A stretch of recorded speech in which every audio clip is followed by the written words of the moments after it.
Samajwadi party आगे बढ़ रही है, वैसे वैसे उन पार्टी के नेताओं का गुस्सा बढ़ता चला जा रहा है। एक पार्टी के नेता कह रहे हैं कि हम लोग सरकार नहीं बनने देंगे और अगर बहुमत नहीं मिलेगा तो राष्ट्रपति शासन लागू कर देंगे। ये भी धमकी दे रहे हैं, लेकिन हमें भरोसा आप पर है। मुझे को नौजवान साथियों, क्या आप लोग हम मांग कर रहे थे कि हमारी पार्टी के पक्ष में वोट दे देना, मतदान कर देना, और उन्होंने हमारी पार्टी का समर्थन भी किया, समाजवादी पार्टी का समर्थन किया है। अब 7वें चरण में आप वोट डालने जा रहे हैं। आपसे हम वोट का तो निवेदन करने ही आए हैं, मतदान के लिए निवेदन करने आए हैं, लेकिन इसके साथ साथ आपसे बहुमत की सरकार बना देना, ये भी निवेदन आपसे करने आए हैं। और मुझे भरोसा है आप पर, और पूरी पार्टी को भरोसा है आप लोगों पर कि अगर कोई भी कमी हमारी रह भी जाएगी तो यहाँ के लोग पूरा कर देंगे। सरकार ने नहीं किया वो जितना इस बहुजन समाज पार्टी के लोगों ने किया। इनकी सरकार में लगातार महंगाई बढ़ती रही, भ्रष्टाचार भी बढ़ा। यहाँ किसान मौजूद होंगे, बताओ खाद किस कीमत आपको खरीदनी पड़ी। इस सरकार में आपको ज्यादा पैसा देना पड़ गया, आपसे कीमत वसूल ली। ये सरकार खाद नहीं दे पाई, डीएपी यूरिया कुछ इंतजाम नहीं कर पाई, और हमारे किसान साथी जब गए भी खाद लेने तो बताओ लाठी भी खाकर के आना पड़ा हमारे लोगों को, अपमानित होना पड़ा। इस सरकार ने ऐसा काम किया है। और ये बहुजन समाज पार्टी के लोग ऐसे हैं जिन्होंने अपना भ्रष्टाचार छिपाने के लिए हत्याएं भी करा दी। गरीबों के इलाज के लिए योजना चल रही थी, ग्रामीण स्वास्थ्य योजना, हजारों करोड़ रुपए आया, इस सरकार ने पूरा का पूरा लूट लिया। 5000 करोड़ रुपए का भ्रष्टाचार किया सरकार ने। जब खुलासा होने लगा इस सरकार का, तो इस सरकार के लोगों ने डॉक्टरों की हत्या करा दी। दो बड़े डॉक्टर सीएमओ स्तर के लखनऊ की राजधानी में मार दिए गए। एक डिप्टी सीएमओ जो जेल में बंद थे, उन्हें बयान देने जाना था कोर्ट में, अगर मौका मिल जाता तो इस सरकार के खिलाफ पूरा का पूरा खुलासा हो जाता, जानकारी आ जाती, सच्चाई आ जाती बाहर। लेकिन इस सरकार के लोगों ने उन्हें जेल में ही मार दिया, जेल में हत्या करा दी, तमाम लोगों की जान ले ली, इतना उनपे मानसिक तनाव पैदा किया। अभी तक 6 लोग उसमें हत्या और आत्महत्या कर चुके हैं 5000 करोड़ के घोटाले में। सीबीआई की जांच चल रही है, छापे भी पड़ रहे हैं। हमें भरोसा है सच्चाई सामने आ जाएगी। तमाम लोग जिन्होंने पैसा गरीबों का, किसानों का, दवाई का, इलाज का लूटा, उनको सजा मिलेगी। और आप लोग अगर सरकार बना देंगे तो ऐसे लोग जिन्होंने गरीबों का, दवाई का पैसा लूटा, उनके खिलाफ कार्रवाई करने का समाजवादी लोग करेंगे। इन्हें सारी सरकार को हटाना चाहते हैं, और पूरा पैसा जानते होंगे, सब जानकारी आपको हो गई है। अभी तक तो पूरा का पूरा पैसा इस सरकार ने पत्थर और मूर्तियों पे लगा दिया, हाथी लगा दिए, और छोटे हाथी से लेकर के फुल साइज के हाथी लखनऊ में लगा दिए। बताओ अगर फुल साइज का हाथी लग जाएगा तो क्या लाभ है आपको, बताओ। हजारों करोड़ के हाथी लगा दिए। कहीं जिन्ना में मुख्यमंत्री की मूर्ति नहीं होगी, इस मुख्यमंत्री ने अपनी जिन्ना में मूर्ति लगा दी,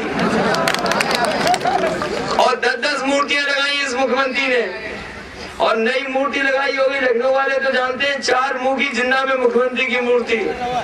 बताओ 4 मुंह की मुख्यमंत्री ने अपनी मूर्ति लगा दी। 4 मुंह है, 4 मुंह।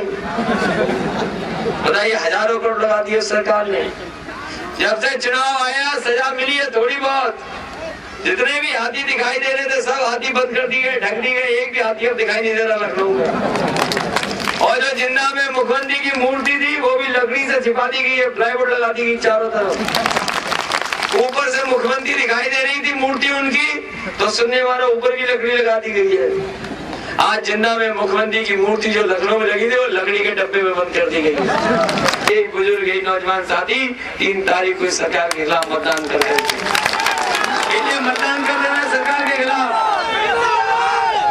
ये बहुजन समाज पार्टी के लोगों ने लूटा है, भ्रष्टाचार किया है, विधायक जेल चले गए, मंत्री जेल चले गए। अब कोई सवाल नहीं है, तमाम सवालों पे घिरी हुई है सरकार। क्या होगा? नेताजी ने फैसला ले लिया है, हम किसानों की मदद करेंगे, पूरा का पूरा पैसा, ज्यादा से ज्यादा पैसा अपने गरीब किसानों, गाँव में रहने वाले लोगों पर खर्च करेंगे। सरकार बनेगी तो हमारे किसानों का 50,000 तक का कर्जा माफ करने का काम समाजवादी पार्टी करेगी। इसके साथ साथ हम लोग बिजली का इंतजाम करेंगे, बिजली के कारखाने लगाएंगे, ज्यादा बिजली पैदा करेंगे। बिजली के कारखाने लगा करके बिजली का इंतजाम करेंगे। अपने किसानों को पूरा का पूरा सिंचाई का बिजली का इंतजाम मुफ्त होगा और सिंचाई नहर के पानी का भी इंतजाम पूरा हुआ, एक भी पैसा किसानों को नहीं देना पड़ेगा। विद्याधन देंगे, बेरोजगारी भत्ता देंगे। तमाम नौजवान है, बेरोजगार होते चले जा रहे हैं, बड़ी संख्या में बेरोजगार नौजवान है। और हमारे गांव में तो बेरोजगार नौजवान के साथ साथ बेरोजगार बापी बन गए, क्योंकि उम्र ज्यादा हो गई, पढ़ाई लिखाई पूरी कर ली, डिग्री हासिल कर ली। जब ज्यादा उम्र हो गई तो घर परिवार के लोगों ने शादी कर दी, और शादी कर दी तो वो बाप बन गए, लेकिन नौकरी अभी भी नहीं मिली। इसलिए नौजवान साथियों, हम लोग रोजगार का इंतजाम करेंगे, और रोजगार नहीं दे पाएंगे तो आपको बेरोजगारी भत्ता देने का काम समाजवादी पार्टी करेगी। किसानों की पेंशन 65 साल से ऊपर हमारे किसान होंगे, उनको किसान पेंशन समाजवादी सरकार में मिलेगी। किसान बीमा भी चालू करने जा रहे हैं, और तमाम सुविधाएं आपको समाजवादी पार्टी की सरकार में मिलेगी। तमाम लोग आरोप ये लगा रहे हैं कि सरकार पूरी कैसे करेगी योजना। समाजवादी पार्टी और नेताजी ने कह दिया है कि जिस तरीके से इन्होंने 40,000 करोड़ से ज्यादा पैसा पत्थर मूर्तियों में लगाया है, यही पैसा हम लोग बचा करके अपने किसानों और नौजवानों को सुविधा देने का काम करेंगे। इसी पैसे में हम पूरी कर ले जाएंगे योजना। और भ्रष्टाचार किया है वो भी पैसा बचा लेंगे। जो हमारे मुसलमान भाई जानते होंगे, हम लोग उनको आरक्षण दिलाना चाहते हैं। सच्चर कमेटी रंगना मिश्रा की सिफारिश लागू करना चाहते हैं।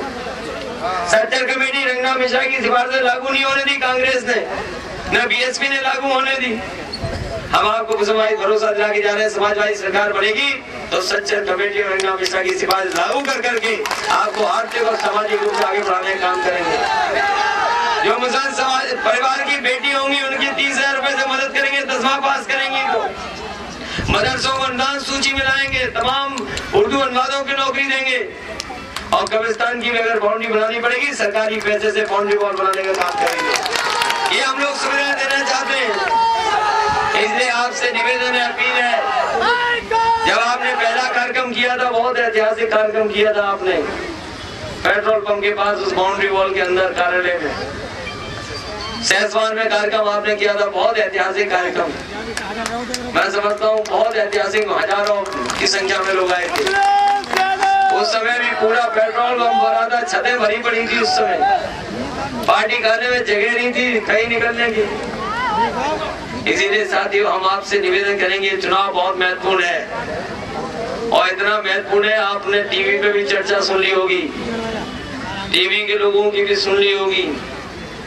हम पे भी आरोप लगा दिया कि इन्होंने कहा जो बच्चे हैं वो पार्टी में नहाने को रोकेंगे। तो जानते होंगे हमने बड़ा फैसला लिया है किसी को रोक करके, जानते होंगे आप लोग, आपकी जानकारी में होगा फैसला लिया है। इसलिए अब पूरी निगाहें आपके ऊपर होंगी। इसलिए समाजवादी पार्टी का चुनाव जरूर है, आदरणीय ओंकार जी का चुनाव तो है, लेकिन ये चुनाव हमारा भी अब बन गया है चेयरमैन साहब, हमारा भी चुनाव कहीं नहीं लड़ रहे, हम नहीं चुनाव लड़ रहे, लेकिन यहाँ की जनता समझ लेना ये चुनाव हमारा भी है। रुक जा भाई, रुक जा, रेडियो नहीं सुनते, बताओ रेडियो पे भी आता नहीं प्रचार, क्या गुंडाई पता नहीं क्या कहते हैं वो, हमारी पार्टी पे आरोप लगा रहे, टीवी पे भी देख लिया होगा आपने, अखबारों में भी आरोप लगाते हमारी पार्टी पे। बताओ आज समाजवादी पार्टी रोकने का प्रयास कर रही क्या नहीं कर रही? और ऐसे लोगों को हम लोग आपको भरोसा दिला के जा रहे हैं, समाजवादी पार्टी में घुसने नहीं देंगे, क्योंकि समाजवादी पार्टी में इसलिए नहीं आने दे रहे हम लोग, क्योंकि हम लोग साफ सुथरी अच्छी सरकार बनाना चाहते हैं। ये बड़े लोग तो व्यापारी लोग हैं, व्यापार करते हैं, उन्हें जहाँ मलाई दिखाती वहाँ पहुँच जाते हैं, मलाई जहाँ दिखाई देगी। अभी तक तो दूसरी जगह मलाई मिल रही थी, वहाँ मलाई लूट रहे थे, अब उन्हें लगा कि समाजवादी पार्टी की सरकार बनी, चलो मलाई यहाँ पर मिलेगी। इन्हें तमाम लोग मलाई के साथ चलते हैं। जहाँ से निवेदन करके आ रहे हैं, टीवी चैनल अखबार वाले जानते हैं चुनाव पार्टी का जरूर है, लेकिन ये हमारा चुनाव भी है। आपका फैसला बहुत महत्वपूर्ण फैसला होगा, क्योंकि हम लोगों ने ऐसे लोगों को बाहर करने का संकल्प लिया है, और उसमें जब तक आप लोग मदद नहीं करोगे तब तक हम लड़ाई में कामयाब नहीं होंगे। इसलिए आपकी मदद मिलेगी तो हम लोग कामयाब होंगे। ब्लॉक प्रमुख सुरेश यादव जी भी आ गए। एक सवाल ये कि आजम खान आप एक तरफ कह रहे हैं कि गुंडों की कोई जगह नहीं होगी समाजवादी पार्टी में, उस तरफ आजम खान साहब कहते हैं कि गुंडे हमारे यार हैं, क्या कहना चाहेंगे आप? समाजवादी पार्टी पर जो आरोप लग रहा है, लगातार जो आरोप लग रहा है, नहीं, आजम खान साहब ने खुद कहा कि गुंडे नहीं मन से कहा है। अच्छा हमें कह लें तो जो हम कहें वो चलाना भाई। अरे भाई जो हम कहें वो चलाना, और जो तुम्हारी मर्जी है वो चलाना। हाथ तुम्हारे है सब कुछ, कैमरा तुम्हारा, रील तुम्हारी, सब कुछ तुम्हारा। हाँ इसीलिए बार बार मत पूछना, जो हम कहें वही चलाना। देखिए समाजवादी पार्टी पर कोई दल किसी तरह का आरोप नहीं लगा सकता, और इसीलिए आपने देखा होगा जब हर तरीके से हर दल असफल हो गया, और जब उन्हें ये जानकारी मिल गई कि समाजवादी पार्टी बहुमत की सरकार बनाने जा रही है, तो अखबारों में भी दे रहे हैं, बड़ी चर्चा भी कर रहे हैं कि समाजवादी पार्टी में गुंडा राज आ जाता है, और तमाम तरह के आरोप लगा रहे हैं। तो समाजवादी पार्टी आपको भरोसा दिला के जा रही है कि ऐसे लोग जो कानून व्यवस्था को तोड़ेंगे और जो दबंगई दिखाएंगे, आम व्यक्तियों पे जो सम्मान नहीं करेंगे और जो भी कानून का उल्लंघन करेंगे, उसके खिलाफ समाजवादी पार्टी की सरकार बनने पर कार्रवाई होगी। और ऐसे कोई भी लोग जिनका गुंडागर्दी से संबंध है या गुंडई फैलाते होंगे, चाहे कोई बना रहे, समाजवादी पार्टी की सरकार में उनके खिलाफ कार्रवाई होगी। एक चीज और अखिलेश जी, उन्होंने एक बात कही थी, समाजवादी पार्टी को जो वोट देगा वो मर्द है और जो नहीं देगा वो नामर्द है। आम जनता को नामर्द और नपुंसक कहना कहाँ तक सही है? देखिए मैं किसी के भाषण के बारे में कोई टिप्पणी नहीं कर रहा हूँ, हम तो केवल टिप्पणी दूसरे दलों के नेताओं पे कर रहे हैं। वरिष्ठ नेता है साथियों, ये बहुत पुरानी बातें उठा के लाए हो, कई दिनों पुरानी बात लाए हो, इसलिए पुरानी बातें क्यों करते हो? नई बात करोगे, बहुमत आ रहा है कि नहीं आ रहा? डीपी यादव जी कहते हैं कि आप किसानों के हितैषी बनते हैं, मगर आपको ये नहीं मालूम कि फसल में बीज कब बोया जाता है, कब पकी जाती है। तो ऐसा हमें जी ये किसने बताएगा? हमें डीपी यादव जी वो अभी ये पीपल का पेड़ है कि नहीं है? ये है सरसों, वो कौन सा पेड़ दिखाई नहीं दे रहा हमें? दूर शीशम है क्या? किसी के बारे में सुनिए, ऐसे लोगों के बारे में मैं कुछ नहीं कहना, इसलिए कुछ नहीं कहना कि जिनकी पतंग कटने जा रही है, जनता काट रही है जिनकी पतंग कटने के लिए तोड़ती है, उड़ाई इसीलिए आती है कि पतंग काटे कोई या कटवाए। तो जनता इस बार पतंग काट देगी तो पता लग जाएगा। पुरानी बात हो गई, खत्म करो पुरानी बात। लैपटॉप मिलेगा। लैपटॉप कैसा मिलेगा? किस टाइप के? नहीं, ये तो आप पत्रकार है, आप भी जानते हो, कंप्यूटर पे तो आप भी बैठते हो। जो कंप्यूटर होता है आज तकनीकी उपलब्ध है कि आप किसी भाषा में चला सकते हो, तो ये व्यवस्था समाजवादी पार्टी दे रही है सॉफ्टवेयर के इंतजाम से, फ़ॉन्ट्स के इंतजाम से, कि अगर हिंदी में चलाना चाहेगा तो हिंदी में चला ले, और वो सुविधा आजकल है, वो आप बेहतर समझते हैं क्योंकि आप हिंदी में भी चला रहे हो कंप्यूटर, इसलिए। तो कांग्रेस के लोग तो डरा देते हैं अंग्रेजी में चलता है, हम लोग हिंदी उर्दू में चलाएंगे तो क्या गलत करना है? अगर कोई कन्नड़ में चलाना चाहे, तमिल में चलाना चाहे, अच्छी बात है। हमारे तमाम मुस्लिम भाई जानते होंगे विदेश से जो मोबाइल लाते हैं वो अरबी में चलता है, तो भाषा फ्रेंच आप मोबाइल में बदल लो।